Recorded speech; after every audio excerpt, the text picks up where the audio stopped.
পেলাম না। ঠক ঠক করে কাঁপতে লাগলাম। বুকের মধ্যে যেন হাতুড়ির ঘা। পিছনে ঘুরতে আর সাহস পেলাম না। চুপ করে কাঠ হয়ে দাঁড়িয়ে রইলাম।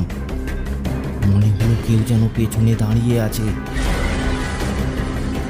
হঠাৎ মনে পড়ল, মুক্তি দে। আমি ওকে কি করে মুক্তি দেব? ভাবতে ভাবতে বিদ্যুৎ চমকের মতো মনে পড়ল আংটিটার কথা। তবে কি ওটা ওরই আংটি? ওটার জন্যই ও মুক্তি পাচ্ছে না।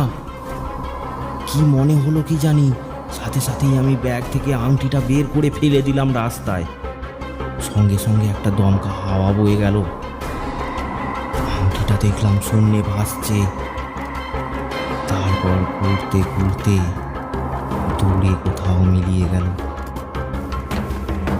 হ্যাঁ, হয়তো আংটিটা